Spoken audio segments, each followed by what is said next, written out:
Now welcome back to my videos. I'm Duder, and this is gonna be an in-depth tutorial about the Rubik's cubes, how they are built. So there's a few main categories of Rubik's cubes, 3x3s. We got speed cubes and Rubik's brands. If your Rubik's brand popped, yeah, you're done for. You really can't do anything about it. It's so tight. I can't even get a piece out. And to understand more about the pieces, we need to take a look at a speed cube. This is Tornado V3 flagship. That name doesn't have to tell you anything, but it's gonna tell you about the pieces of a Rubik's cube. So, the Rubik's cube has a core. We'll talk more about it later. But it's mainly comprised of edges, corners, and the core. Of course, there are the centerpieces. If you don't get how it works, they go like this. They go like this on a cube.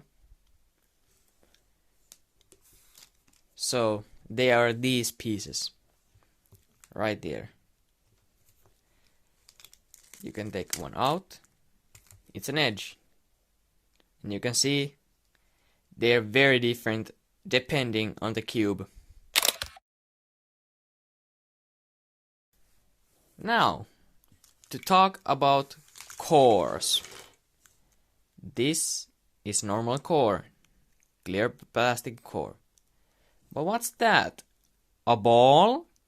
Ball technique? No, it's a ball core. This is an 8-magnet ball core, so the corners attract to the core. You can put it like here, and they attract. No. Yes. There's different types of cores, magnetic cores. In my GAN 12, you can see more of the GAN style of core. Like that. That's a magnetic core, not a ball core. Yeah, you can see the GAN 12's corner magnets are freaking huge. As you can see, right there. And we still got a different type of core. We have just normal cores. There. That's a casual core. This is the Moyu Huameng version 1. And this doesn't have corner magnets. So this is the most basic speed cube. It has magnets and not much else. The magnets are inside the pieces. Right there. In that tiny capsule, there's a magnet that attracts to a corner, which also has a magnet, like that.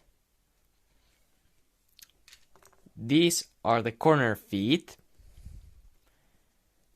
and these are the edge pieces.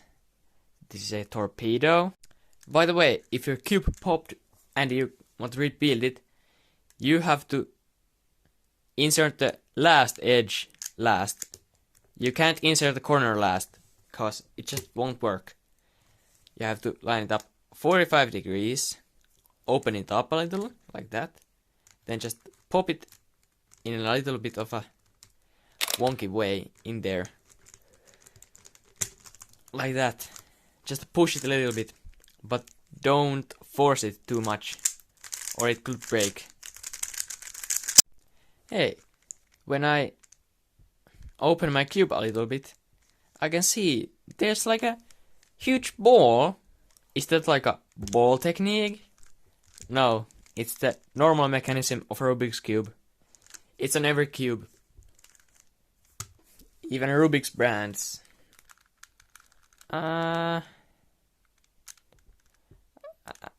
it's still there. It's there. Usually in a speed cube you can pop out the center caps, and under it usually reveals a screw with a dual adjustment system, or some specialized ones like this, the Tornado V3 that works with a lever. You just twist it to adjust the spring and screw tensions, or even more specialized that you need special tools for, like this one for the GAN 12. You just put it there and click click click click click click click click click click click click. Yep, that's enough about adjustment systems. Make sure to like and subscribe, and I'll see you in the next video. And if you have any wishes on future videos, leave them in the comments. And if you have any more questions about the Rubik's Cube and how the pieces are, make sure to comment it down.